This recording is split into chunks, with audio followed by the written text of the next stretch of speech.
Hi there. I'm David Culver, Vice President of U.S. Government Relations at Canopy Growth, once again joining you from Washington, D.C. Welcome back to this episode of Under the Canopy. This week, I'm very pleased to be joined by Steve Hawkins. Steve is the Executive Director of the Marijuana Policy Project, a leading organization in the United States advancing legalization of cannabis for adult use and medical treatment.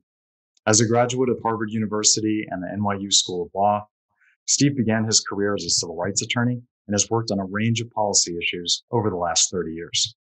He's held a number of leadership positions within the nonprofit sector, including Executive Vice President of the NAACP, Executive Director of Amnesty International USA, President of the Coalition for Public Safety, and Executive Director of the National Coalition to Abolish the Death Penalty. Steve is a fierce advocate for civil rights and social justice. He is a leader in the cannabis reform space, and I'm so excited for him to share his valuable perspective with you today. Please enjoy the discussion, and as always, thank you for joining us under the canopy.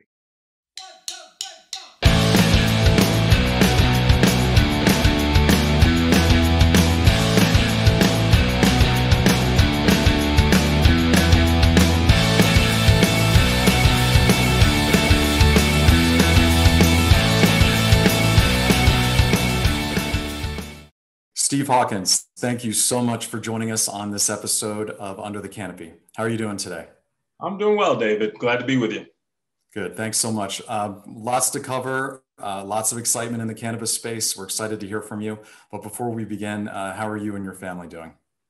Family's doing well. My kids are so happy to have me home more often, but I will candidly admit I miss some of the travel. Yeah. Well, you and I both. It's odd that I miss the United Airlines seat, but I definitely do on occasion. So hopefully we will get back to that very soon. Okay, well, let's dive in because there's a lot of ground to cover, and I know that the audience is really excited to hear from you. So thank you again for taking the time. First of all, I think that there were a couple big winners on Election Day. One of them, of course, is President-elect Joe Biden. And Senator Harris, Vice President-elect Harris. And the second is cannabis. And I know that the Marijuana Policy Project, you and your team had a really, really big part of that. So congratulations. I want to hear all the specifics and the details, but have you gotten any rest? Have you been able to recover a bit? Oh, the team has gotten some rest, but we're already looking at the legislative map for 2021, but certainly a couple of the staff who just worked tirelessly have taken a little bit of time off to recharge their batteries. Good. Well, I know I'm still recovering myself, so I hope you guys all get some rest so that we can get to work for this fall and to look at 2021, which I'd like to talk more about that later on in our conversation. But let's back up a little bit and talk about the beginning of 2021 and your playbook as you prepared for these ballot initiatives. Can you give us a little bit of insight about what was on your mind? What was your thinking? What did your playbook look like? Yeah, so the beginning of 2020, we knew that we could build on the success from 2016, where 4 states that night passed ballot initiatives legalizing cannabis. We could build on 2018 when we had actually run our way to victory in Utah on a medical bill there. So we knew that this could be a significant year, David. So the playbook first was to get a sense of how some of these states would poll. And we saw early on, for example, that South Dakota not only had the votes in place or that the polling was showing that there was broad public support for medical, but it was also showing that there was broad public support for legalization. And that's in a state that heretofore had pretty stringent punitive laws around cannabis. So, Montana and South Dakota and New Jersey, where we had worked to try to get legislation passed, and then the legislature pushed off to the referendum. We all knew that those would be in play, and they came to fruition, and very excited about all of those victories as well as Arizona. And I will say, David, that the playbook was broader. right? We were looking at Oklahoma, we were looking at Missouri, but with the pandemic, the signature drives in those states had to stall, and there just wasn't time to get them going again. But look out, because I think those states in 22 will likely follow where South Dakota and Montana have gone. Yeah. So I'd like to ask some more specifics about the 5 states that were successful, and specifically the regional impact. So we have a state like South Dakota. We have a state, a southern state like Mississippi, both of which are conservative. We also have a highly populated state like New Jersey, with highly populated states on either side of them that have also been looking very closely at legalization. So what sort of impact do you see that these 5 states are going to have on their regions and on other states that may be considering cannabis legalization of some sort? Sure. I'll answer that at 2 levels, really. The first is that what we saw on election night was that there was just a showing of broad public support for cannabis legalization, because you have Montana and South Dakota and Mississippi, all red states, all where the electorate went for Donald Trump, uh, voting for legalization of cannabis at the same time, 2 of those states for adult use and 1 for medical. But it shows that this isn't just a blue state issue, right? New Jersey passing cannabis legalization, I don't think shocked anyone. But the fact that South Dakota and Montana did is a showing that cannabis has crossed the political divide. And I think also, David, as you're pointing out, not only are we seeing cannabis legalization where the electorate wants it in states like an industrial state like New Jersey in the Northeast, but also in places as rural as Montana. So I think regionally, to go to the question that you ask, I think that we will see, certainly with New Jersey, a kind of domino effect in the Northeast, where we already see Governor Cuomo saying, you know, the 3rd time will be the charm, because he certainly has mentioned it in past sessions, that New York may very well succeed this year. I suspect that it will. I think we'll see Connecticut and perhaps Rhode Island as well. So there's definitely that regional impact, and I think we'll see it also with how the Southeast responds, since Mississippi has now legalized for medical use. We still have to get traction in states like Alabama and South Carolina. So I suspect that we will see this regional impact, and hopefully also a larger discussion, you know, about what does it mean that we're seeing this kind of breadth of public support for cannabis legalization. All right. Steve, let me ask you about the tax revenue that states are looking for.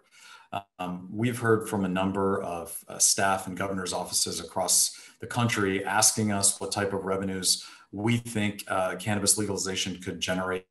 Is that something that you and your team are thinking about as we come out of this pandemic? We know that states are going to be addressing ballooning budget deficits.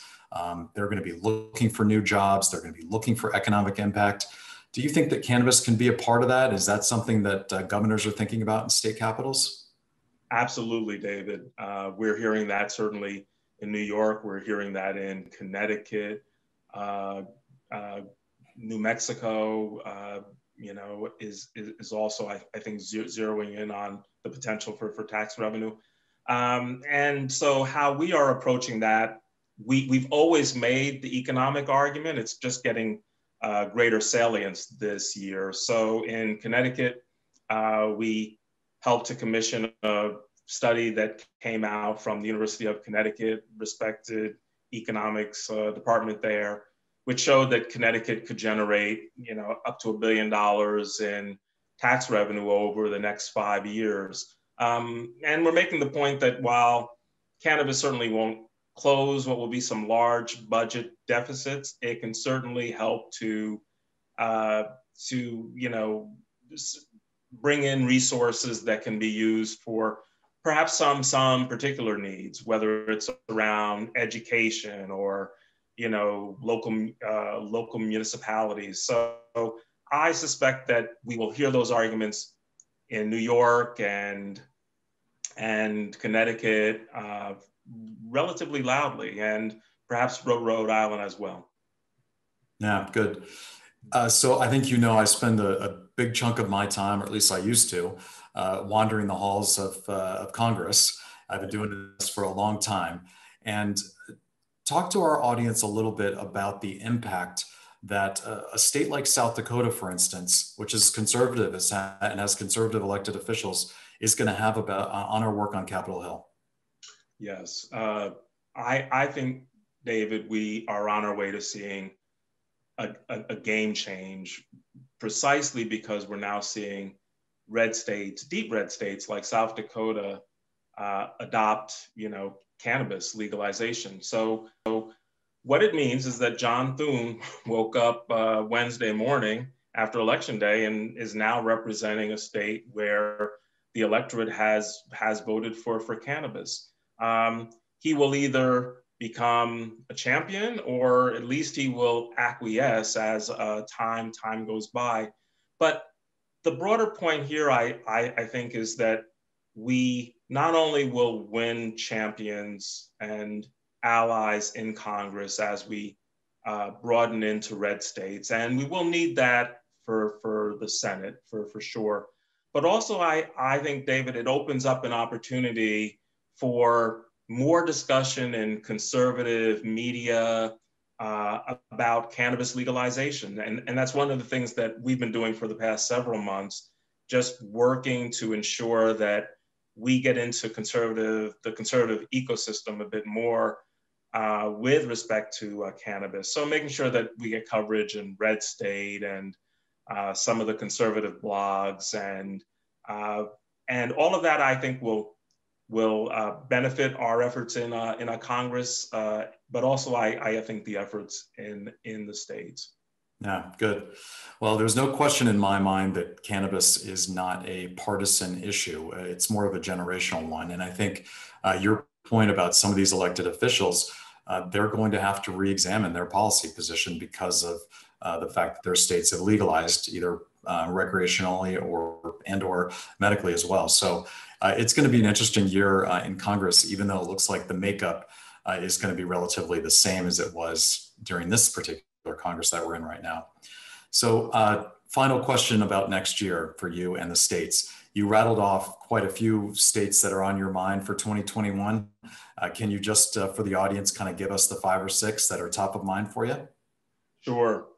Top of mind, New York, Connecticut, Maryland, Rhode Island, New Mexico. I think those 5 states we could see cannabis legalized for adult use in 2021, by June of 2021. I think, David, that if we see that happen, the old saying that change doesn't come from Washington, it comes to it. Well, we just finished delivering four states for adult legalization. We now have 15. I think we're on our way to a 20. So we're going to be zeroing in on those 5 states. I think medical in South Carolina could be a reality in this coming year as well. Great. Okay. Well, I'm excited to work with you and your team next year on that, and also very excited about the possibilities that this could happen in the first 6 months of 2021. Okay. I'd like to pivot a little bit, if I could, to the presidential. So while the President Trump is not conceded yet, I think it's fair to say that we are going to have President-elect Biden in the White House. And we know through their political rhetoric that they have said quite a bit of late that they are going to decriminalize, and they're also going to potentially reschedule. And they will do so early on. They've got 3 big themes that they're looking at: climate change, getting the pandemic under control, and of course, criminal justice reform. And I believe that cannabis is going to be an important part of that final piece. But talk to me a little bit, if you would, please, about the whole notion of an executive order around to decriminalize cannabis and also to reschedule. What does that do for cannabis reform next year? Well, if that comes to pass, it will be so significant because what I see as decriminalization in the U.S. Congress would be to see cannabis descheduled and to really let the states then decide, how best to tax and regulate. It's not to say that there won't be some level of federal oversight, of course, and that will get hammered out. But this session of Congress could shape up to be the watershed moment for the industry and for consumers and advocates. At the very least, David, we will certainly see movement on the SAFE Act and some of these other sort of lower hanging fruit. But I think that comprehensive reform along the lines that President-elect Biden has articulated is still within reach in this Congress. Yeah, good. Well, I agree with that completely. So we are almost out of time here, Steve, but I wanted to end with a question for you about social equity. You're a leader in the cannabis space very clearly. That's obvious by the excellent work that you did this year. So thank you again to you and your team. But you've also been a leader in the social equity space as it relates to cannabis. Can you talk to me a little bit about your thoughts related to legislation that does address some of those issues?